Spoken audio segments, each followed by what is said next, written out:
Nouvelle semaine, nouveau daily recap. Aujourd'hui, lower volume, c'est parti. Début de séance, front, back lever, voilà, vous avez l'habitude. Là, vous allez commencer à avoir l'habitude de ça aussi, c'est que, encore une fois, j'ai fait un PR qui n'avait aucun sens. Je sais même pas comment c'est possible, en fait, à vrai dire. Première série effective, un petit, moins 20 kilos, plus slippers, 10 RM. Là, ça va. C'est jamais que un plus 5 reps. Disons que ça va. Parce que, en fait, ce qui vient après, c'est encore pire, tu vois. Donc, il faut s'habituer à ces PR-là. Il faut s'habituer à ces PR-là, écoutez. Parce que le deuxième PR, donc c'est un moins 26 kilos, plus slippers, donc je pensais en faire quoi, 14, 15, 16, tu vois. Je me retrouve à en faire 23. Comment dire que j'ai vérifié plusieurs fois si je m'étais pas trompé de poids en fait. Non, ça bouge monstrueusement bien. Que dire de plus à part le fait que au bout d'un moment je sais plus comment je vais faire pour m'entraîner, tu vois. Troisième série du hold, donc on est en séance volume. Je voulais essayer d'aller faire un bon gros hold, mais ma série de hold elle était catastrophique. J'ai dû carrément replacer mes mains pendant, etc. Donc je pense que sans ça j'aurais peut-être pu monter à 1 minute. Là j'ai tenu que 26, c'est pas si pire, mais je pense sincèrement que j'aurais pu faire mieux si jamais j'avais pas eu ces problèmes là. Au pire, la prochaine fois que je reteste, ce sera encore meilleur. Ça déloge quand même un PR, donc je vous avais déjà expliqué, je fais mes exos en superset un peu modifiés. Je fais un exo, je prends un temps de repos, je fais l'autre exo, je reprends un temps de repos, je refais le premier, etc. En même temps, je faisais mes back levers. Et sur mes back levers, on n'a pas un truc aussi étonnant. Première série, je me suis trompé de délestage. Bon, je me suis retrouvé à faire un 9 RM à moins 16 kg, mais plus slippers, donc qui reste un bon PR, hein, finalement. Ça reste un PR plus une rep, plus les slippers. La deuxième série, c'est un peu mieux quand même. Moins 22 kg du coup. Et on se retrouve à faire une rep de plus que le moins 24, en sachant qu'il y a une probabilité aussi pour que le moins 24 soit pas très réaliste. Tout simplement parce que quand j'ai remesuré la résistance de mon élastique bleu, l'élastique que je pensais qu'il faisait moins 24, en vérité maintenant il déleste moins 22. Donc est-ce que avant il délestait moins 24, il s'est détendu, maintenant il déleste plus que moins 22, ou est-ce qu'il a toujours délesté moins 22 et c'est moi qui ai mal lu? On ne saura jamais. Mais les deux sont complètement possibles. Dans tous les cas, on s'en fout parce que j'ai fait un PR. Après ça, on se retrouve sur les dips. Et les dips, mon pote, c'est vraiment compliqué de faire en ce moment. C'est vraiment compliqué, mais aujourd'hui, ça l'a moins été. Tout simplement parce qu'on est en séance volume, donc il y a beaucoup plus de choses à les tenter. Et j'ai tenté un truc qui a très bien marché. J'ai mis 20,125 kg parce que mon objectif c'était minimum d'en faire 15.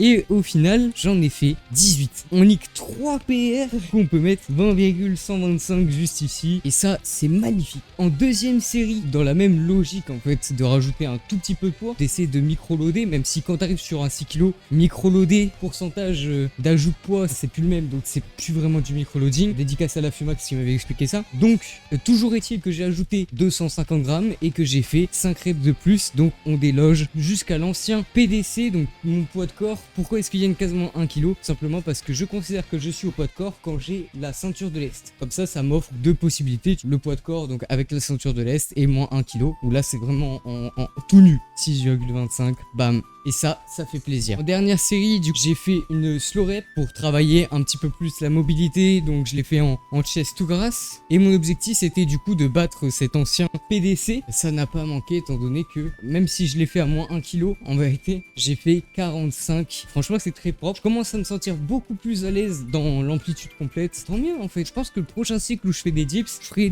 uniquement des dips chest to grass, plus des dips normales. Et ensuite, je repasserai sur des dips normales. Ça me débloquera sûrement en plus la progression sur ce tableau posé où comme je vous ai expliqué la dernière fois, j'ai quelques petits problèmes pour PR étant donné que j'ai un peu trop déformé la pose et qu'aujourd'hui on est plus sur un touch and posé. Mes dips je les ai fait en superset chelou avec mes chin-up ou traction, supination, compression complète. Compression complète c'est vraiment venir chercher les pecs, venir chercher en fait à compresser contre son buste et ça c'est pareil, c'est à la fois dur et pas si dur de PR. Aujourd'hui je me suis trompé de lest, il fallait que je mette 13, mais attends, qu'est-ce que... Dans le doute, je suis pas sûr, je revérifierai la vidéo pour cette série, mes premières séries, donc normalement 13 kg 250 grammes pour 6 reps, ce qui complète une case. Ici, pareil, j'ai délogé ce PR là avec un tout petit peu de lest en plus, 3,125. C'est des micro PR, mais franchement ça se prend sur ce mouvement. D'autant plus que j'ai gardé pas mal de réserves aujourd'hui, parce qu'en fait j'étais pas du tout à l'aise du côté technique. Et du coup je me suis dit bon, je suis gaze en chin-up, on va essayer de se préserver et de faire des plus gros PR sur les curls. Est-ce que ça a marché? Eh bien écoutez, vous allez le savoir tout de suite, étant donné que j'aurais dû vous parler d'une dernière série en slow sur pareil les tractions. Sauf qu'en fait j'ai oublié de la filmer. Et quand tu fais une slow et que tu oublies de la filmer, tu peux même pas savoir combien t'as fait, tu vois, précisément. Donc j'ai abandonné l'idée. En plus elle était trop rapide et en fait de base je voulais la refaire, tu vois, après. Et j'ai oublié, donc enfin il y a vraiment rien qui allait quoi.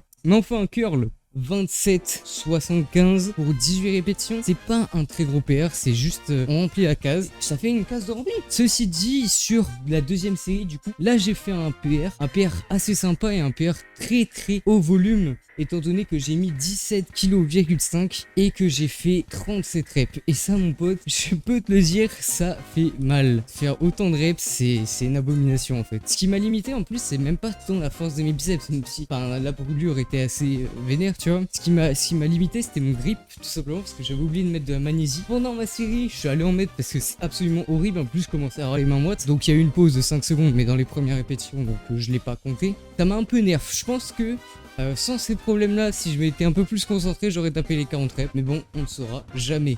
Après Skull Crusher, il y a des petits trucs intéressants. Première série, 33,250. Fois 12 reps, on est déjà sur un PR plus 250 grammes. Fait toujours plaisir, tu vois. Quand tu vois que t'as juste rajouté 125 grammes, 250 grammes, bizarrement, c'est pas insane dans ta tête. Genre, c'est pas en mode waouh, c'est incroyable. Alors qu'en vrai, bah, sur ce genre d'exo, si tu rajoutes 250 grammes à 33 kilos, c'est à peu près la même chose que si tu rajoutes 1 kilo sur 100 kilos, tu vois. C'est relativement la même chose. En soi, c'est des PR de fou. Si sur la deuxième série, je vous dis que j'ai fait que 11 reps à 30 kilos, vous allez me dire mais mec t'as pas PR, alors que si, parce que c'était des reps en posé. Je commence à faire variante posée au skull, tout simplement parce que bah mon tableau commence à être bien rempli. Je me suis fini sur les Skull Crusher avec une série de 26 reps qui constitue tout pile un PR à 25 kilos, c'est parfait. Après, sur les exos, sur les dernières exos qui sont pas très intéressants, je vais juste revenir sur le face pull et sur les lateral raises. Les dragon flag, il y a rien à dire, j'ai fait un hold de 2 minutes, hold de zinzin, comme d'habitude. Et donc pourquoi je voulais vous parler du face pull? Tout simplement parce que j'ai pas eu le temps de vraiment travailler le face pull. Et donc qu'est-ce qui se passe quand j'ai pas le temps? Je fais quand même une série, tu vois. Mais du coup, je fais une série où je vais vraiment chercher du très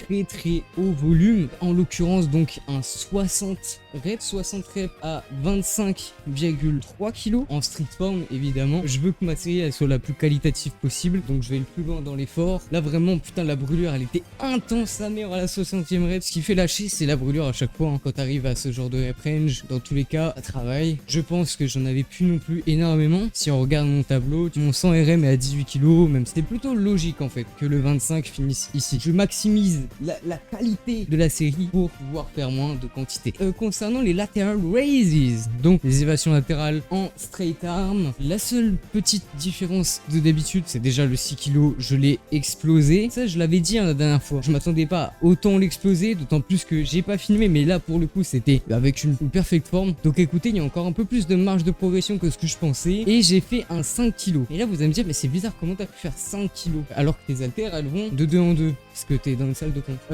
Bah en fait, tout simplement, j'ai pris un poids. Alors évidemment, le poids, du coup, il tracte mon poignet, donc ça applique pas exactement la même force que si jamais c'était une haltère de 5 kg. Mais bon, je pense que c'est relativement la même chose. Dans tous les cas, mes 40 reps, quand tu les fais, peu importe le poids, ça fait mal, tu vois. Parce que même la dernière fois, quand j'ai fait du aïe rep, comment dire que les 100 reps à 2 kg, pareil, ça a brûlé. C'est juste horrible. Peu importe le poids. Bref, les amis, cette vidéo était un peu plus courte que les autres, tout simplement parce qu'en fait, à l'heure actuelle, mes patates sont en train de cuire. Donc là, il faut vite que j'y aille parce que déjà dépassé de 3 minutes. Heureusement, la cuisson normalement s'est arrêtée dès le même. Mais à tout moment, déjà, tout s'est renversé. Enfin bref, c'était Seiki.